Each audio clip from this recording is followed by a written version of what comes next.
राम राम मित्रों, आप सभी को मेरा नमस्कार। मित्रों, आज के इस सेशन में हम लोग शेड्यूल ऑफ इंडियन कॉन्स्टिट्यूशन को पढ़ेंगे और ट्रिक के जरिए जितने भी शेड्यूल है हमारे भारतीय संविधान में उन सबको हम लोग आज ही सीख जाएंगे। होता क्या है, बच्चे सारे टॉपिक पढ़ जाते हैं लेकिन उन्हें शुरुआती बेसिक का कितने आर्टिकल है, कितने पार्ट है और कितने शेड्यूल है हमारे संविधान में वो पता नहीं होता है। तो पार्ट और आर्टिकल लगभग मैंने बता दिए हैं, शेड्यूल के बारे में मैंने चर्चा किया है, लेकिन ऐसे इस तरह से जो हमारे शेड्यूल है, टोटल शेड्यूल, उनके बारे में मैंने आप लोगों को नहीं बताया था। छोटा सा एक ट्रिक है और सारे जितने भी टीचर हैं लगभग यही ट्रिक को अपनाते हैं क्योंकि आसान याद करने में आसानी होता है। तो मित्रों, शेड्यूल ऑफ इंडियन कॉन्स्टिट्यूशन याद करने के लिए एक ट्रिक, काफी पुराना ट्रिक है, ये मैं नहीं कर रहा हूँ कि मेरे द्वारा बनाया गया ट्रिक है। जितने भी टीचर है यही ट्रिक अपनाते हैं याद कराने के लिए और मैं भी आप लोगों को यही ट्रिक बता रहा हूँ, टीयर्स ऑफ ओल्ड पीएम।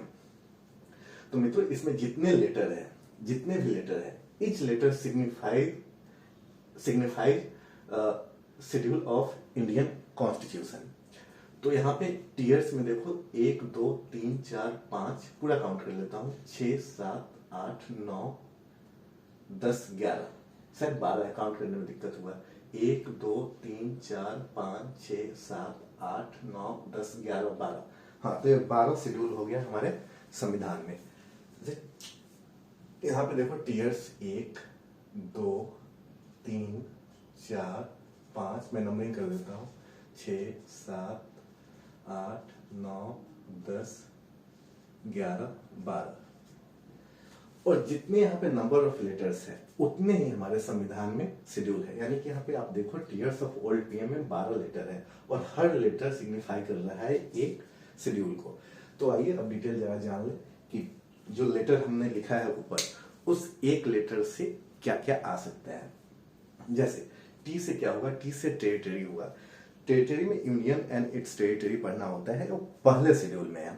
और आर्टिकल 1 से 4 है, इसका डिटेल वीडियो मैं डाल चुका हूं अपने पॉलिटी करके एक प्लेलिस्ट लगी हुई, उसमें आप जाकर देख सकते हो। यूनियन टेरिटरी का मैं पूरा टॉपिक, फुल टॉपिक करा चुका हूं। तो ये पहले शेड्यूल में यूनियन टेरिटरी का चर्चा किया गया है। अब दूसरे शेड्यूल में क्या आएगा, आप याद करो, टीयर्स ऑफ ओल्ड पीएम। तो टी के बाद क्या लेटर आता है, ई। तो ई से क्या होता है, इमोल्यूमेंट्स होता है। और इसमें जो सैलरी होती है ना, गवर्नमेंट एम्प्लॉय की सैलरी, उसके बारे में चर्चा किया गया है। अब ई के बाद क्या आता है, ए, टीयर्स ऑफ ओल्ड पीएम। तो ये से क्या आएगा, एफर्मेशन। यानी कि जो चुनाव जीत के जाते हैं, मान लो लोकसभा राज्यसभा, तो उन्हें शपथ दिलाई जाती है, तो उसके बारे में ए, एफर्मेशन यानी कि ओथ, शेड्यूल 3 में इसकी चर्चा की गई है। अब टीयर्स में टी ई ए की चर्चा हम लोगों ने कर लिया। अब आर। अब आर से मित्रों क्या मतलब होता है, आर से मतलब राज्यसभा। राज्यसभा में कितने सीट होगी, मतलब सीट बढ़ते घटते रहता है, तो कितनी सीट होगी राज्यसभा में, उसकी जानकारी शेड्यूल 4 में दी गई है। अब नेक्स्ट 5, शेड्यूल्ड एरिया।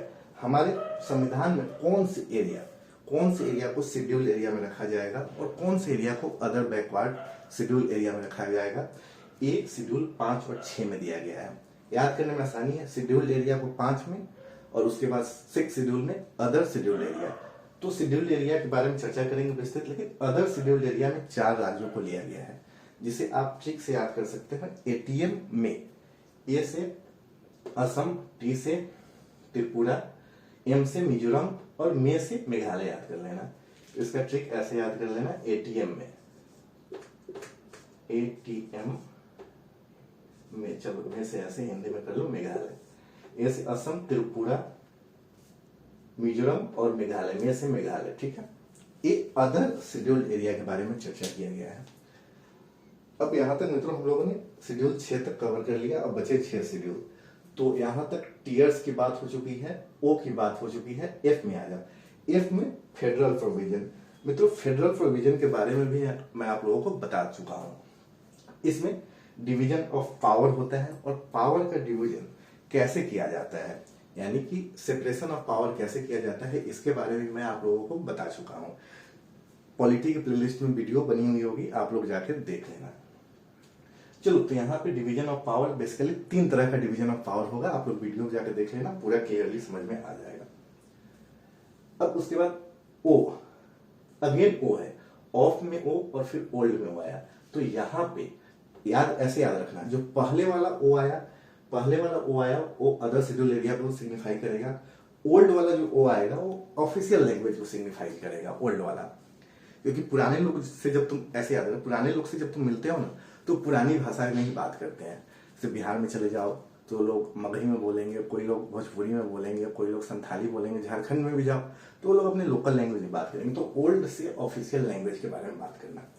मित्रों, अभी तक हमारे संविधान ने 22 भारतीय भाषा को रिकॉग्नाइज किया है, यानी 22 लैंग्वेज को रिकॉग्नाइज किया गया है, जो कि संविधान में अंकित है। आप जब एग्जाम लिखते हो तो इन 22 भाषा में से कोई एक भाषा का सिलेक्शन कर सकते हो, यानी उन 22 में से किसी एक भाषा में आपकी जो मर्जी हो आप दे सकते हो। तो अभी तक भारतीय संविधान में 22 टोटल ऑफिशियल लैंग्वेज है, जो कि शेड्यूल 8 में आता है।